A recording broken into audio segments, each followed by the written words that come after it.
Sa pagpapatuloy ng ating kabanata mga kagor, mag-uumpisa ang ating storya sa gusali na tinitirhan ng ating bida, alas 4 ng umaga.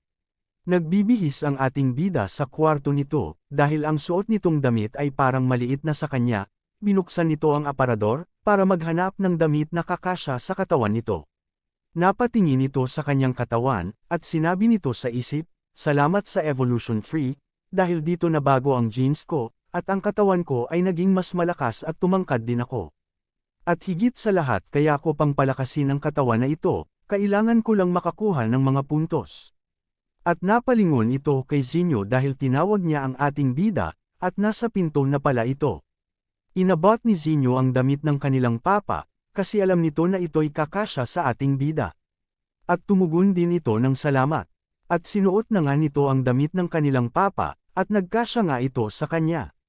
Biglang sambit ni Zinyo sa kabilang pinto, kung ano kaya ang ginagawa ng kanilang mama at papa dahil sobrang magulo na sa labas. At hindi na lang umimik ang ating bida. Hirit pa ni Zinyo na nag-aalala. Okay lang ba sila? At naalala ng ating bida noong 10 taong gulang pa lamang ito, dahil ang mga magulang nito ay iniwan na lang silang dalawa. At sa susunod na araw, nakakatanggap sila ng malaking halaga mula sa kanila bawat taon. Maliban doon ay wala silang narinig mula rito at wala din silang narinig na anumang impormasyon. Sa nakaraang buhay ng ating bida, pagkatapos mangyari ang apocalypse, sinubukan niya rin itong hanapin, pero pagkatapos ng 10 taon na pagsusumikap, ay masyadong mababa ang pagkakataong mahanap sila, kaya wala itong choice kundi sumuko. At bumukas na nga ang pinto, napatingin si Zinyo rito.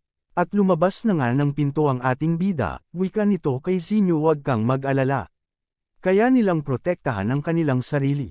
Ang importante sa ngayon ay ang ating kaligtasan. Naintindihan mo?" At tumugon naman ito sa ating bida, "Oo," at hirit nito, "Brother, di pa rin ako makapaniwala sa nakikita ko, sa maikling oras lang, bigla kang tumangkad ng ganyan." At ngiting sagot din ng ating bida, "Kahit ako di rin ako makapaniwala sa nangyari. Siguro ganito lang talaga pag nagbibinata. At sa isip nito tungkol sa Evolution Free at ang aking pagkabuhay, kailangan ko munang isekreto ito." Napakunot noon na lang na nakatitig si Zinyo sa sagot nito. At ngumiti na nakatingin ang ating bida kay Zinyo, dahil sa naging reaksyon nito sa sinabi niya, at sambit nito, "Zinyo, lalabas muna ako." Nag-alala si Zinyo sa narinig, at nagsabi, "Ano? Masyadong delikado sa labas, ba't ka lalabas?" Natigilan sa pagsasalita ang ating bida dahil, nakikita nito si Zinyo na, nalulungkot. At nalulungkot na nagsalita si Zinyo, "Natatakot ako, biglang naging ganito ang mundo. Natatakot ako, dahil sa paakong ito, naging pabigat ako sa iyo, kuya ikaw lang ang kapamilya ko ngayon, natatakot ako, na baka mawala ka din." Nilapitan ng ating bida si Zinyo at hinawakan ang kamay nito, "Patawad Zinyo dahil hinayaan kitang hindi mapalagay. Magpapatrolya lang ako, at titignan ko ang gusali kung may mga zombies pa dito. Kung hindi ko lilinisin ang mga nakapaligid na zombie, magkakaroon tayo ng panganib at magiging problema natin yun sa kasalukuyan." At natigilan sa pagsasalita si Zinyo, dahil singit na sinabi ng ating bida na, "Ayokong makakita ng trahedya gaya ni Tita Huang. Malay mo, baka may survivors din kagaya natin." Sa panahong ito ang pagkakaroon ng mas maraming kasama ay tiyak na malaki ang maitutulong sa atin. Napayukong nag-iisip si Zinyo sa sinabi ng ating bida. At sumang-ayon nga ito, "Sige, pero kailangan mong mangako sa akin, na babalik pagkatapos ng tanghalian." At ngiting tugon naman ng ating bida, "Oo, Zinyo, salamat, babalik ako sa oras ng pinangako ko." At tumayo na nga ang ating bida, at akno na itong aalis palabas ng pinto. At sabi ni Zinyo, "Kuya, pakiusap mag-iingat ka sa labas."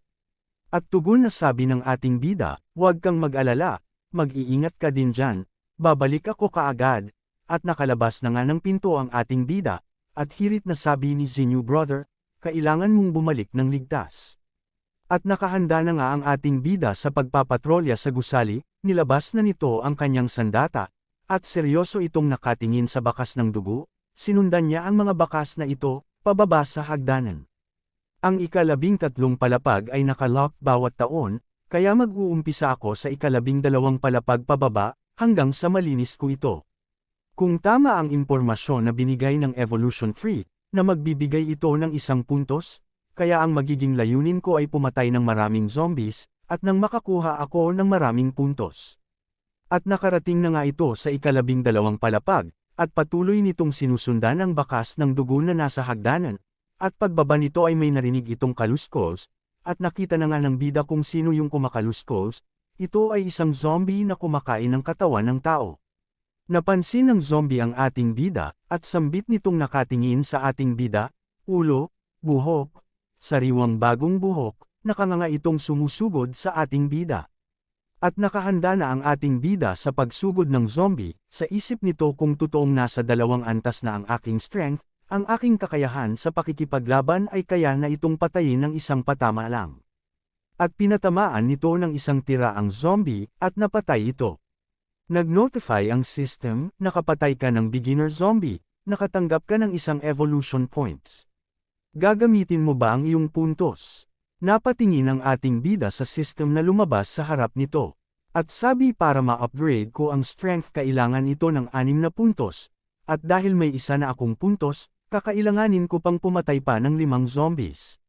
At ang mental spirit nangangailangan ito ng 10 puntos para ma-upgrade sa 2 antas. Narinig ko ito sa dati kong buhay, kung paano magagamit ang mental spirit, sa madilim na panahong iyon, ang tanging paraan upang labanan ng mga tao ang mga mutated na halimaw na iyon ay sa pamamagitan ng pagpapadala sa mga awakened na may iba't ibang kakayahan, ang mga awakened na ito, na nagmamay-ari ng iba't ibang kakayahan, at sa mga kakayahan na ito, isang uri ng malakas na kakayahan sa pag-iisip ay ang mental spirit. Kapag nagising ang kakayahan ng awaken ang kanyang mental spirit, kaya nitong pamunuan ang isang lugar, at tinatawag itong tunay na mandirigma. Ayon sa ratio ng pag-upgrade ng lakas, maaaring 7 o 8 ang kailangan para sa pag-upgrade ng mental spirit, para tumaas ito ng 10 beses. Para mabuksan ang abilidad ng mental spirit ay kakailanganin muna itong umabot sa 10 antas. Sa kasalukuyan ay hindi ko pa kayang kumuha ng maraming evolution points. At hindi ko muna ipaprioridad ang mental spirit sa ngayon, uunahin ko muna ang strength, at isusunod ang agility, pagkatapos ang probe, sa ngayon kailangan kong munang makakuha ng maraming evolution points hanggat maaari. At pinagpapatuloy na ng ating bida ang paghahanap ng mga zombies, at isa-isa nitong sinusuri ang bawat kwarto, ginagamit ng ating bida ang kanyang sandata, bilang salamin at nang masilip nito ang loob ng kwarto, sira-sira na lahat ng kagamitan sa loob at bakas dito ang pag-aaway. Pagkapasok ng ating bida ay nakita niya na may bakas ng dugo sa isang pantali, napaisip siya kung ano ito, at madaming mantsa ng dugo sa sahig, sinundan nito ang mga mantsa ng dugo papunta sa paliguan, sinilip niya ito, pagkasilip nito may nakita itong walang buhay na katawan, hindi pa bulok ang kulay ng mga balat, kaya hindi ito zombie. Biglang nagulat ang ating bida na may narinig itong boses mula sa likod. At akmang kakagat na ang zombie sa balikat nito, ngunit ginamit ng ating bida ang kanyang sandata, at tumusok ito sa lalamunan ng nakangangang zombie at hiniwa niya ito. At lumabas ang system, nakapatay ka ng beginner zombie, ikaw ay nakatanggap ng isang evolution points, muntik na ako doon, hindi ko namalayan na may gumagalaw na pala papalapit sa likod ko. Dapat maging alerto, hindi ako pwedeng maging pabaya, nang dahil lamang sa pinahusay ng evolution tree ang aking katangian, naging masyadong kampante ako. At naglalakad na ulit papalabas ng kwarto ang ating bida, sa isip nito malapit na ang oras ng pinangako kay Zinyo, kailangan ko ng bilasan, at may 10 palapag pa na kailangan kong linisin. Naaalala ko ang kwarto na ito yung kina Tito Lee, at 3 silang nakatira dito. At pumunta na nga ang ating bida sa pinto ni na Tito Lee, gulat na nakasilip sa pinto ang isang babae mula sa kwarto, at may hawak-hawak itong isang pamalo. At kumatok na nga ang ating bida at sambit nito kung may tao ba sa loob. At kung walang tao, sisirain ko itong pinto, at nakasimangot itong babae na pinagbuksan ng ating bida, wika nito bakit? Ano ba ang kailangan mo? At tumugon naman ang ating bida, humingi ito ng tawad at nagpakilala, sabi nito, pasensya na, ako ay nakatira sa room 1202 residence, ang pangalan ko ay Duan Fei, naniniwala ako na alam mong maraming zombie ang lumitaw sa mundo, para protektahan ang kaligtasan ng miyembro ng aking pamilya, kinukumpirma ko kung ligtas ang paligid. At tugon ng babae sa ating bida. Nakikita ko ngunit ligtas ako dito, hindi na kailangan pa ng kumpirmasyon, pasensya na, pero kailangan ko ng magpahinga. Akmang isasara na sana ng babae ang pinto nito ngunit iniharang ng ating bida ang paa nito, at biglang sabi nito, pasensya na, pero kailangan po ninyong makipag-cooperate, at ako mismo ang titingin, kung hindi, gagamit ako ng dahas. Sa isip nito, hindi ko maaaring hayaan ang anumang nakatagong panganib na maaaring makapinsala sa buhay ni Zinyo. Sumang-ayon na din ang babae, at sinabi okay, ang kulit mo isang tingin lang ha, kung wala kang makita pakiusap umalis ka na kaagad. Pinatuloy na ng babae ang ating bida, pagkapasok pa lang ng ating bida, biglang sambit ng babae nito sa kanya, tignan mo, walang zombies rito, napaisip tuloy ang ating bida. At bakit parang nagmamadali ito? Nagtatanong na nakatingin ang ating bida sa isang litrato at sabi, ikaw lang ba mag-isa dito? Asan ang asawa at anak mo? At wikang tugon ng babae, nag-tuition ang anak ko, sinundo siya ng asawa ko, ngunit hindi parent sila nakakauwi, kaya natatakot ako at dahil dito hindi ako makatulog, nakita mo na, dapat ay makaalis ka ng maluwag.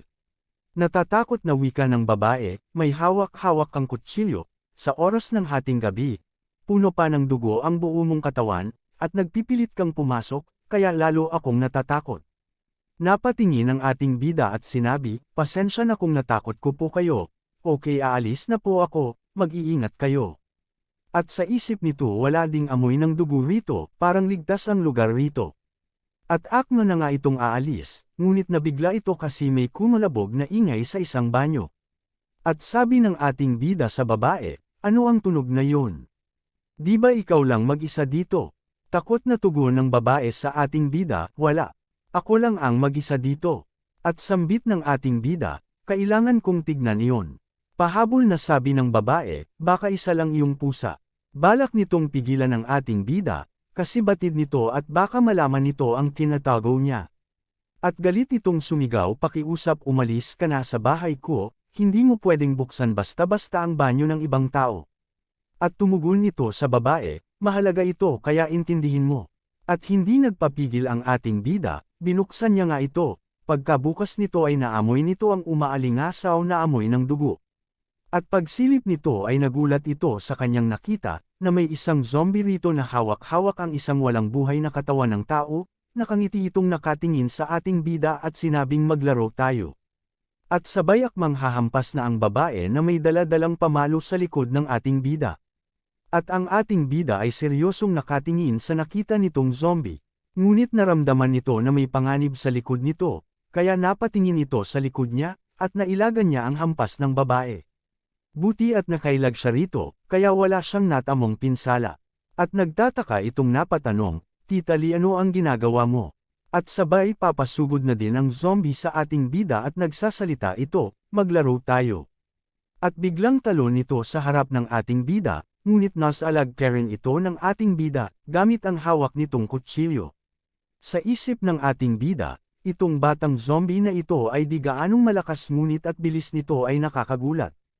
Napaupo ang ating bida sa sahig dahil nawala ito sa balanse, dahil sa ginawa nitong pag-ilag sa hampas mula sa kanyang likuran. Pagkaupo ng ating bida sa sahig, sabay tadyak naman ito sa zombie papaitaas, kaya tumilapon ang zombie paitaas, at bumagsak ito papalayo. At biglang hamarang sa harap ng ating bida ang babae, at wika nito, tama na. Hindi ko hahayaang saktan mo ang anak ko. Galit na tugon naman ng ating bida gumising ka. Hindi mo na anak iyan, sa ngayon isa lang ang nasa isip niyan, ang pumatay para makakain. Kung ipagpapatuloy mo pa ang pagharang, parehas tayong dalawa na manganganib. At umiiyak na tugon ang babae, wika nito, hindi. Hindi zombie si Little Yi, hindi zombie ang anak ko, may sakit lang ito. Kailangan ko lang maghintay ng gamot, dahil hindi pa ito nadidiscover. Gagaling ang anak ko, kaya pipigilan kita, hindi mo maaring saktan ang anak ko. At akmang papalapit na nga ang zombie sa likod ni Tita Lee. At sumigaw na binabalaan ng ating bida si Tita Lee sa likod mo. At tumagos na nga ang kamay ng zombie sa dibdib ni Tita Lee. At galit na nagsasalita ang zombie na wala ito sa tamang pag-iisip, sambit nito, hate. Hate. Hate from school. At gulat na bumagsak sa sahig si Tita Lee. Napasigaw na lang ang ating bida sa nakita nito, at ikang sigaw nito, sumpain ka, tumigil ka. At kinakain na nito si Tita Lee. Dali-dali itong lumapit kay Tita Lee, hirit na sigaw nito, ikaw.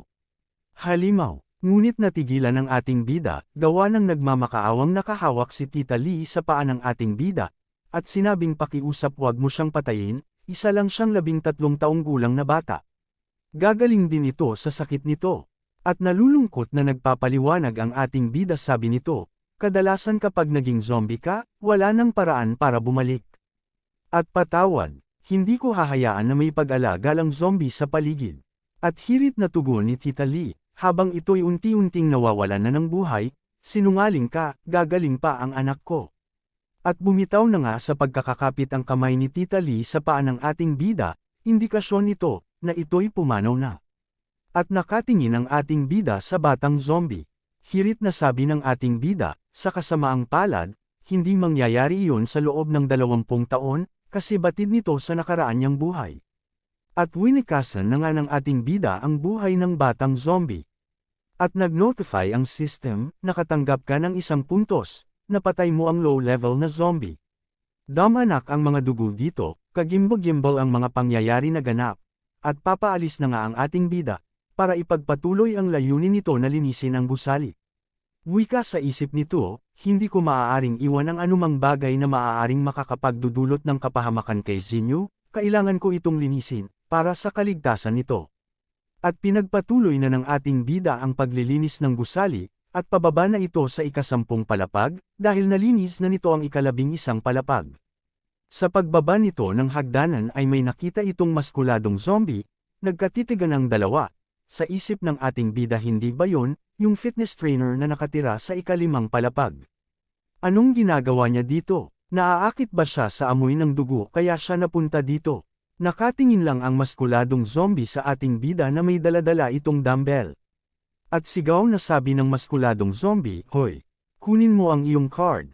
At biglang tumalon ang zombie papasugod sa ating bida gamit ang dumbbell, hinampas niya ito. Random ng ating bida na malakas ang pinakawalang hampas nito. Gawa ng nataipak yung sementong pader sa pagkakahampas nito, at naiwasan naman ito ng ating bida.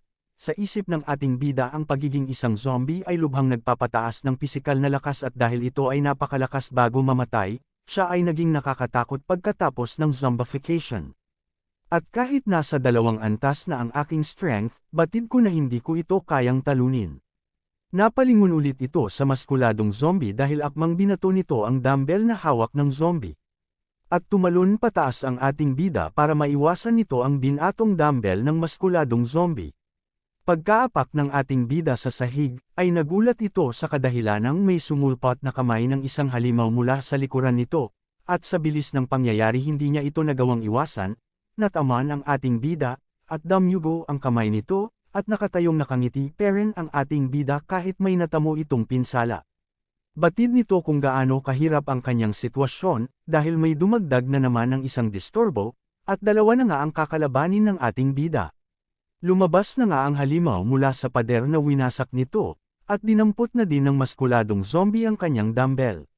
Sa isip ng ating bida, bago na-awaken ng mga tao ang kanilang mga kapangyarihan, ang nakakakatakot na halimaw ay ang mga zombified na nilalang, ang bilis, pang-amoy at pandinig ng isang hayop ay higit na nakahihigit kaysa sa tao. At ito yung kinakaharap ng ating bida. Nakahanda ng umatake ang 2 malalakas na zombie, ngunit hindi peren nawawala ng determinasyon ng ating bida, kahit batid nito na hindi niya ito kaya. Papalusob na nga ang 2 zombie, sabay itong umatake sa ating bida, at nagawang hiwain ng ating bida ang mga kuko ng asong halimaw. At nagbabadya naman na tatama ang suntok ng maskuladong zombie, pero nagawa pera niya itong maiwasan, at nadurog ang tipak ng mga semento pababa sa gusali, sabay pagpatak naman ng dugo ng ating bida pababa hanggang sa pinakaunang palapag, at naakit ang atensyon ng buong zombie dahil sa amoy nitong dugo. Pa-like and subscribe mga kagar, sa mga di pa nag-subscribe, maraming salamat.